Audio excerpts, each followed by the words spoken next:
అన్నయ్య ఏమిటి ఫోటో? మదన్ ఎలా ఉన్నాడు? చాలా స్మార్ట్ గా ఉన్నాడు కదూ. ఊరికేనా లండన్ లో బిజినెస్ మేనేజ్మెంట్ చదివించింది. వచ్చే వారం వచ్చేస్తున్నాడు. అది సరే, వీడి ఫోటో ఇక్కడెందుకు తగిలించినట్టు?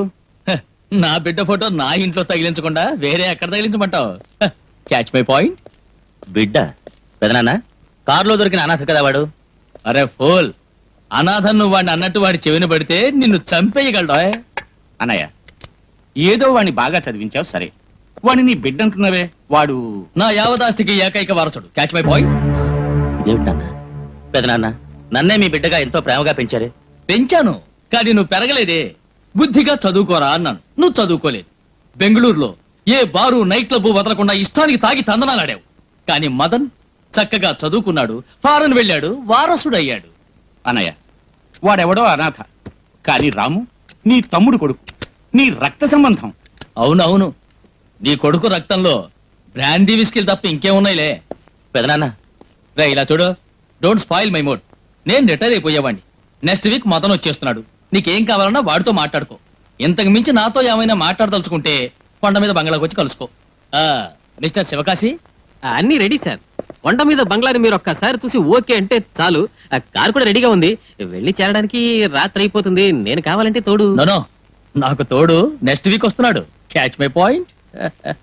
శివకాశి ఏంటి పార్టీ మచ్చ? మీకు పర్వాలేదు సార్, ఒకే రక్తం. ఈ రోజు కాట్లాడుకుంటారు, రేపు కౌగిలించుకుంటారు. నేను అలా కాదుగా. 8 మంది ఆడపిల్లలని కానీ రక్తం అసలు ఇంకిపోయి కేవలం తోలి తిత్తిలే మిగిలాను. ఎక్కడ రక్తం దొరుకుతుందో ఆ చోటికి ఈ శివకాశి వెళ్ళి జలగల అతుక్కుపోతాడు. You catch my point. వారు పోవడం నేను చూడాలి. Bloody food.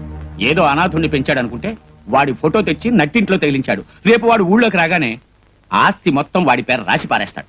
ఏం డాడీ, మదన్ ఫోటో తీసేసి ఏమిటా వాగుడు? అదే చోట పెదనాన్న ఫోటో తగిలిద్దాం, పూలమాలతో అగరత్తులతో. తాము మళ్ళీ మదన్ అనాథుడే.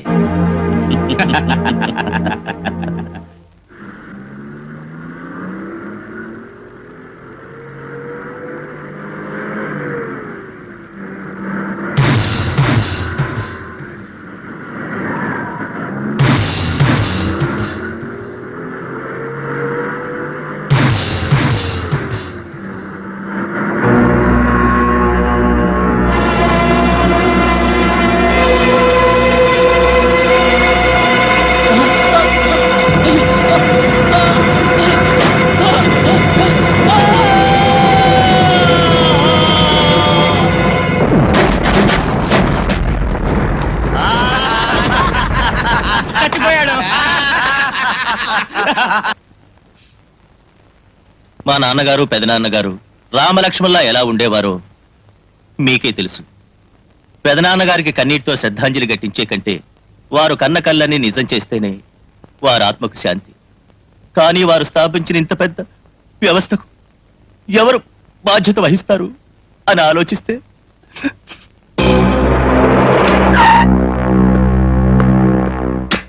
మా అన్నగారు ఏ కారణంతో నా కుమారుడు రామ్ గోపాలే తనకు వారసుడని చెప్పారో నాకు తెలియదు.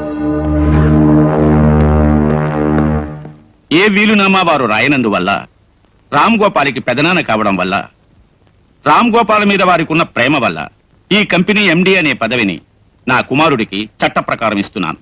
Meet your new MD mister Ram Gopal.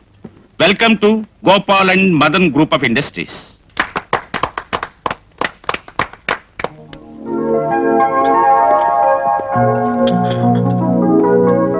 మీరే ఓపెన్ చేయండి. నో, నువ్వే ఓపెన్ చేయాలి. Come on, take this. Good morning, gentlemen. Sorry I have to barge in on your meeting like this. Let me introduce myself. మా డాడీ చనిపోయిన వార్త నాకు తెలియపరచని వాళ్ళందరికీ నేను ఎవరైంది బాగా తెలుసు. మిగతా వాళ్ళకి I'm Madan Gopal from London. Mister Venugopal గారి దత్తపుత్రుడిని. వారి చివరి వీలునామా ప్రకారం వారి ఏకైక వారసుడు. Sit down, gentlemen. ఏకైక వారసుడివే. Can you prove it? నువ్వు నడివీధిలో దొరికిన అనాథవని మేము నిరూపించగలం. Quite possible. ఒకడు అనాథ కాదని నిరూపించడానికి కావలసిన ఒకే సచ్ వాళ్ళమ్మ. ఆ తల్లి నాకు లేదు. కానీ నా తండ్రి చివరిగా రాసిన వీలునామా నాకు తెలుసు ఇలాంటిది ఏదో ఒకటి ఉంటుందని. జెంట్మెన్ దీన్ని నమ్మకండి please. Gentlemen please sit down, take your seat. ఇక్కడ ఎవరు గారడీ విద్యలు చూపడలేదు. It's a forgery document. మా డాడీ తరచు చెప్పేవారు, నా తమ్ముడు నందగోపాల్ మొరటివాడు మాత్రమే కాదు మూర్ఖుడు కూడా అని. అది నిరూపించుకున్నారు. అవును సార్. అది జెరాక్స్ కాపీయే, ఇంకా చాలా కాపీ. కోర్టులో ఒరిజినల్ ఇచ్చిన తర్వాతే క్లియరెన్స్ కూడా తీసుకున్నాను. So please don't make a fool of your self. మా డాడీ మీకు మీ అబ్బాయికి ఎన్నో లక్షలు రాసి పెట్టిన తర్వాత చనిపోయారు. అది తలుచుకొని సంతోషపడండి. And don't make trouble for me. Will you please get out. ఎంత మాట అన్నావురా? మేం బయటికి వెళ్ళకపోతే ఏం చేస్తావురా? మేము వేరే రూమ్ కు పోతాం. Not necessary. Bhim,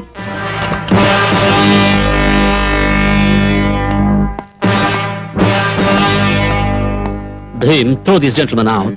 Not this way. నన్ను కాదు, ఆ ఫ్యామిలీని. రే మదన్, నీ అంతు తేలుస్తానురా. వెల్ జెంటిల్మెన్, మీరు ఇంకెవరైనా బయటికి వెళ్ళాలని ఆశపడేటైతే నా బాడీ గార్డ్ భీమ్ హెల్ప్ చేస్తాడు. మంచి చక్రం సార్, మంచి చక్రం. Gentlemen, let me make one thing clear. నా ఆఫీస్లో ఎప్పుడు ఎవరు సారా తాకూడదు.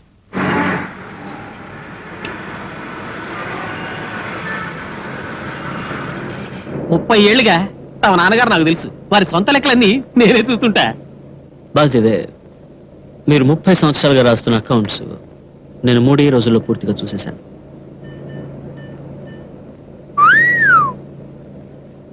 ఇంగ్లీష్లో మిస్లేనియస్ ఎక్స్పెన్సెస్, తెలుగులో చిల్లర ఖర్చులు. ఒక 25 లక్షల రూపాయలు తేడా ఉంది. సార్, ఒక మెషిన్ ని నమ్ముతున్నారు, మనిషిని నమ్మనంటున్నారే. 30 ఏళ్ళు నేను మీ నాన్నగారి దగ్గర గుడ్డులా కష్టపడి తెడ్డులా అయిపోయింది తెలుసా. అదే ఆలోచిస్తున్నాను.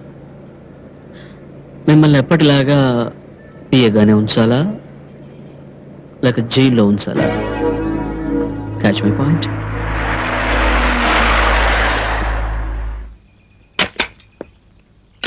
సార్ పోలీసులకు మాత్రం అప్పగించకండి. నేను బిడ్డలు గలవాడిని.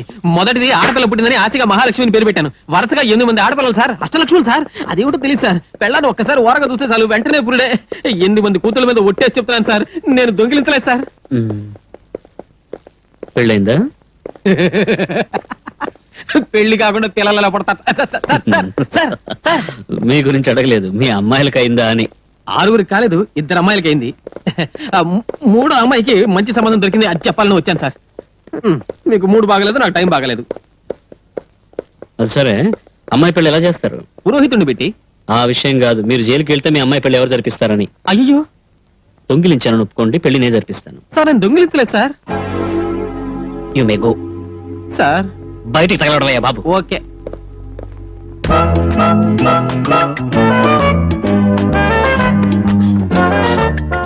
భీమ్, రేపటి అపాయింట్మెంట్స్ పొమ్మని చెప్పానా? భీమ్, ఇందులో క్యాష్ ఉంది, జాగ్రత్తగా సేఫ్ లో పెట్టు. సార్ నంబర్ ఏమిటో నాకు చెప్తే నేను నీట్ గా భద్రంగా లోపల పెడతా. భీమ్, శివకాశి గారు నంబర్ అడిగినా చెప్పొద్దు. Yes boss. సార్ ఈ శివకాశి ఒక విశ్వాసి. విశ్వాసం అనే మాటకు అర్థం తెలుసా మీకు? సుమారుగా తెలుసు. ఖచ్చితంగా తెలియదు. చూపించదా? Bheem, yes boss. కిటికీ నుంచి బయటికి తూకు. Please jump out of the window. Okay boss.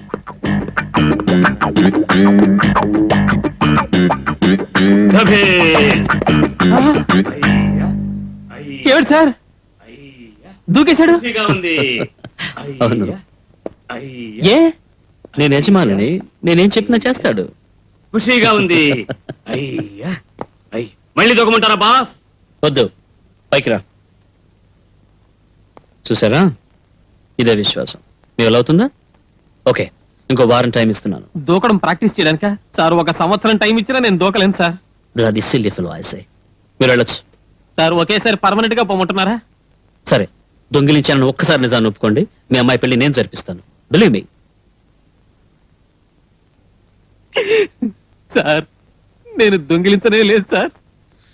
చేసిన తప్పు చేసేసి లేదు లేదని అబద్ధం చెప్తున్నారు చూడు, అదే నేను అది సహించలేకపోతున్నా. కాదు సార్. హలో భీమ్, ఇలాగే వచ్చేసావా? Yes boss. ఏమిటి సార్ నా తప్పే, నేనే పైకి రా అన్నాను. భీమ్, ఇతన్ని బయటకు విసిరిపారే. సార్ సార్ ఇదిగా కాలు పట్టుకోదాం అమ్మో నీయే భీమసేనా నేను బరువుగా ఉన్నానా అవును ఆ లాకర్ నెంబర్ ఎంత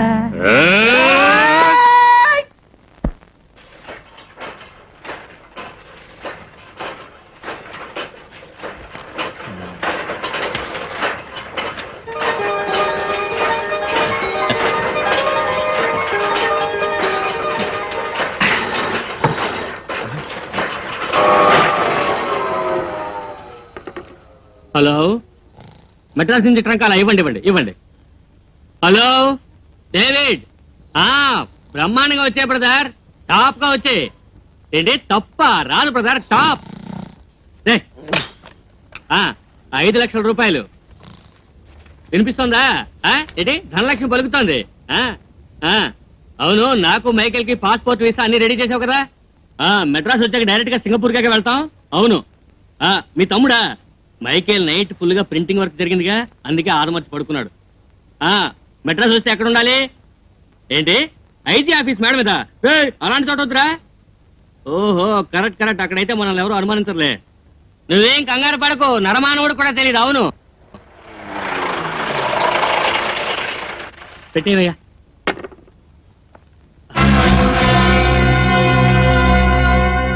మైకేల్ మైకేల్ మైకేల్ మైకేల్ లేవరా. డిస్టర్బ్ చేయదు. బయట పోలీసులు వస్తుంటే నిద్రపోతావేంట్రా? నోట్లు కొడితే పోలీసులే వస్తారు. మర్యాదగా సరెండర్ అయిపోతావా? సరెండర్ ఫాదర్ వాను సంచి జాగ్రత్త పట్టుకో. అన్ని నోట్లు ఇంకా చాలు పో.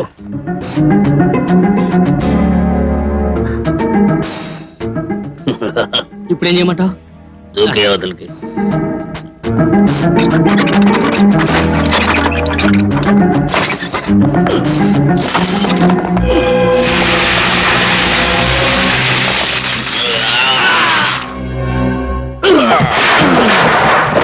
ఉన్నావా? ఉన్నాను. కారు రెడీ అయిందా? అది అడగడానికి ఎలాగ రావడం? కలిసి వచ్చేప్పుడు కప్పులు వచ్చేస్తుంది కనక మహాలక్ష్మి. సార్ లెక్కటే ఉంది సార్. నువ్వే లెక్క పెట్టుకో. సార్ ఆర్సీ బుక్ వద్దు, త్వరగా రా. పోరా.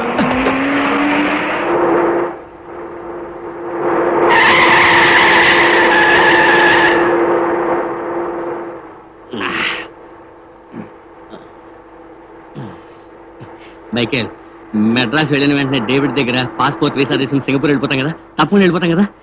డెఫినెట్ గా. మద్రాస్ దగ్గరకు వచ్చాం, ఇంకా ఏ విధంగా మనల్ని పట్టుకోలేడు.